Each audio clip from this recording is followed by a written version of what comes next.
technology gets on my nerves because, of course, my alarm goes off in the middle of me recording. So I don't know where I left off. And if I'm repeating myself, just skip over this and get to the next part.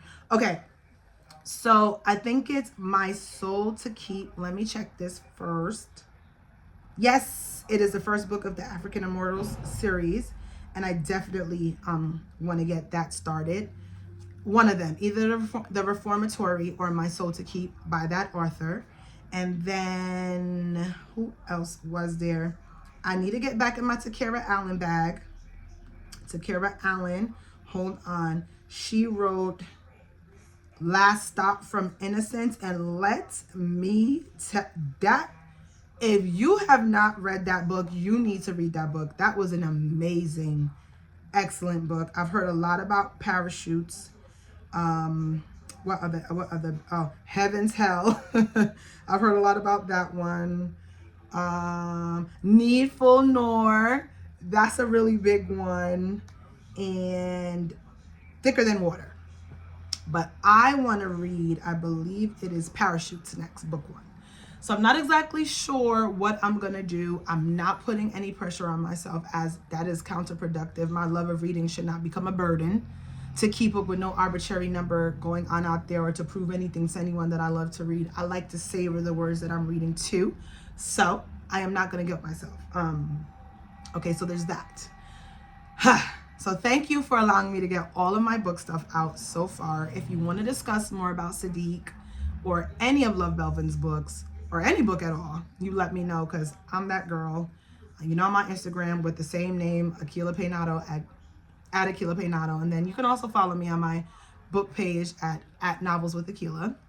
Or you can email me, akilapeinado@gmail.com. Or you can email me, novelswithakila@gmail.com. I'll respond to any and all. Okay, great. Next on my agenda to discuss is the love I have for Unsolved Mysteries. I love Unsolved Mysteries. And I'm not even talking about the Unsolved Mysteries, like the newer one with Dennis something. No, I'm talking about, I love the Robert Stack scary music Unsolved Mysteries series. I watched them all. I watched them by myself in the house alone. Well, Jomo's with me, but Jomo's my dog, by the way. I watched them in the house alone with Jomo. I am just obsessed. Robert Stack. I was a little girl. Robert Stack's voice did frighten me. Knock on wood, it does not frighten me anymore. So that's a good thing.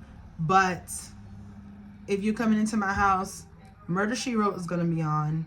Unsolved Mysteries is going to be on.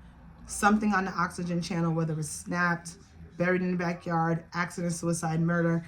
I'm watching Killer Relationships with Faith Jenkins. I'm watching one of something, because I just love all of that stuff while I'm reading a book and or listening to a podcast. Okay, so that's what's going to be happening in my home. So I want to start talking about this particular story. That I want to talk about all of the stories in Unsolved Mysteries that stick out to me. But there's one in particular that I would like to begin with, because either I'm crazy, they didn't keep all of the details in the series about what really happened with this case, or we're being gaslit, because something about this case in particular makes no sense. And this case is titled Lady in the Lake. And it begins as such. The victim in this case her name is Joanne Romaine. She's a 55, well, she goes by Romaine, but her married name is Matok. Don't ask. She's a 55-year-old woman who lived in Grosse Pointe Woods in Detroit, Michigan. She lived there basically her entire life. She got married in 1980, banged out 3 kids, went on with life, yada, yada, yada, boom, bang, down the road, she and homeboy divorced. Her kids are grown. However, they are still living at home with her. So her children were a very intricate part of her life still, as they were there day in, day out. She had 2 girls and a boy. On the evening of January 12, 2010, Joanne goes to a prayer service at the local Catholic church where she attends all the time. Based on what was told in the Unsolved Mysteries story, her day went on like any other day. She left to go to church. Her children knew she was going to church to go to prayer. If I'm not mistaken, in these Catholic churches, the masses are very short. You go in there, you say your prayer, and you leave. On her way there, she stops and get gas. Even the gentleman who was out there, because they don't pump their own gas over there, I don't think. But the gentleman who was the gas attendant saw her. He said she was in good spirits. All looked to be well. She leaves prayer service. So she goes in there. People say they saw her, and they saw her leave about 15 minutes later. They heard the car alarm go off, and then it ended, and it was quiet after that.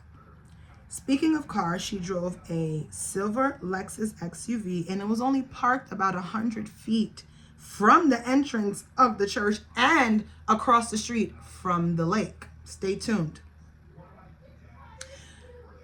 They got a report that there was a car left unattended in the church parking lot. So the person whoever it was called the police. They ran up the license plates, realized that the license plates were expired. They're getting ready to do something with the car. They realized it was Joanne's car. Now, this is the part I really don't understand.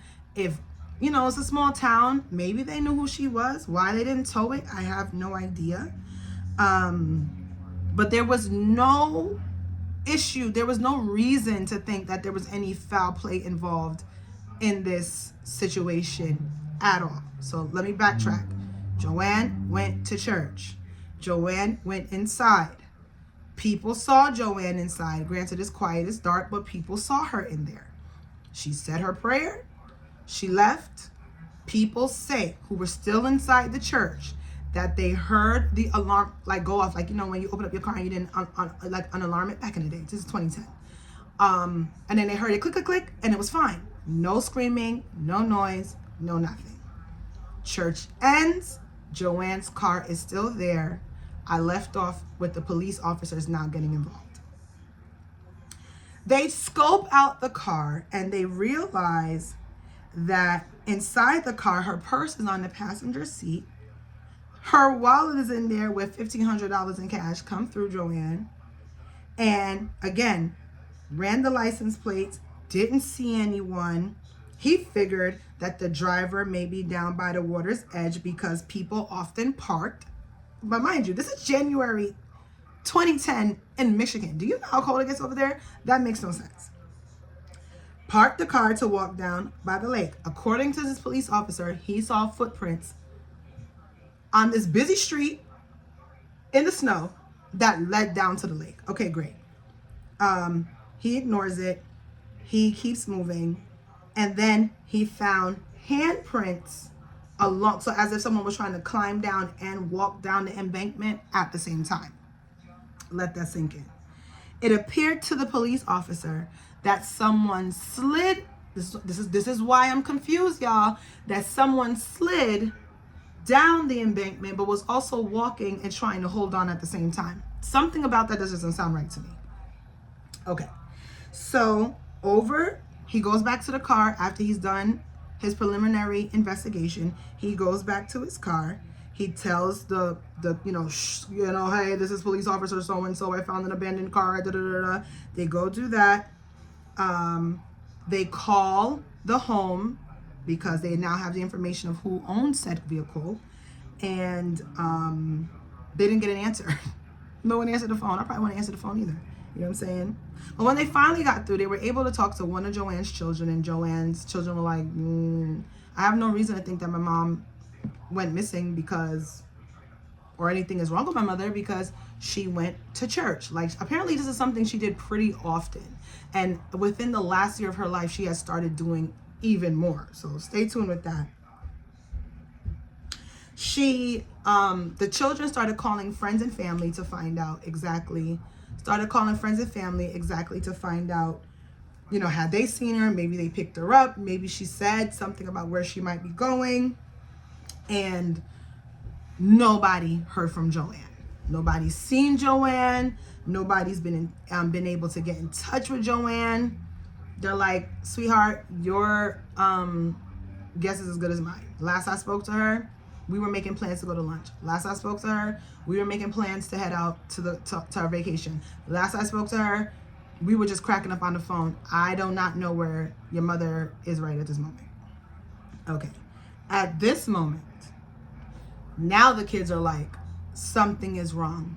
Mom just wouldn't abandon us like that. Mom just wouldn't leave us like that. So something has to be wrong. They send out, the police officers are like, okay, now that the kids are saying this, something seriously has to be wrong. Maybe we need to send out the Coast Guards, because the idea is she went down into the lake. This is exactly what they ran with. She went down to the lake and her body must be in the lake. It must be something like this. Okay. Now, mind you, the water is still partially frozen. To reiterate, it's January in Michigan. It's a tundra out there. It's freezing. Okay. So the river, the lake is still partially frozen.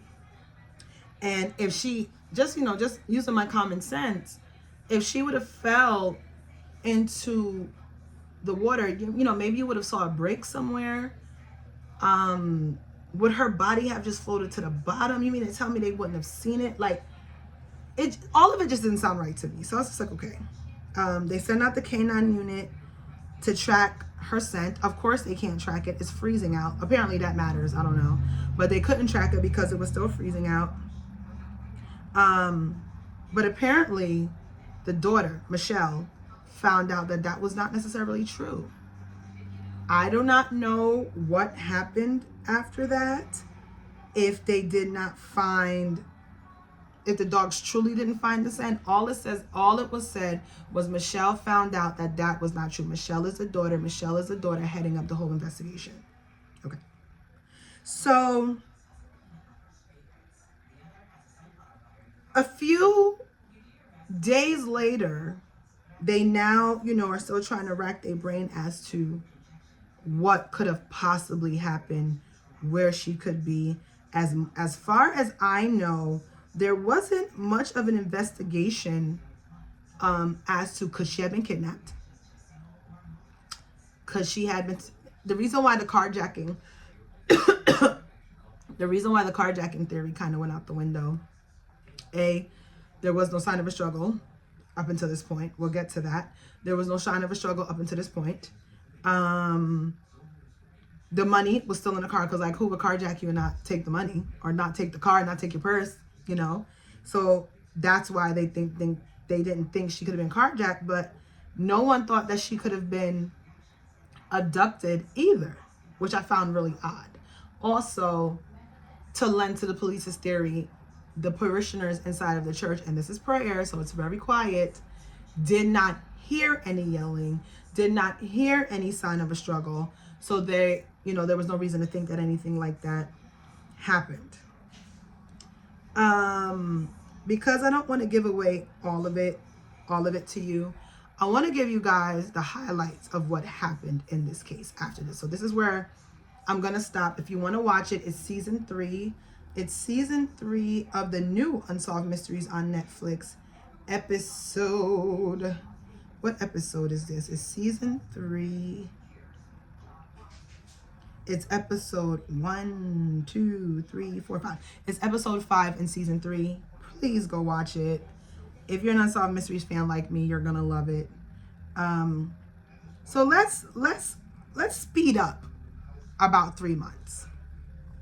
3 months later, in March, around, let's see what date they're giving here.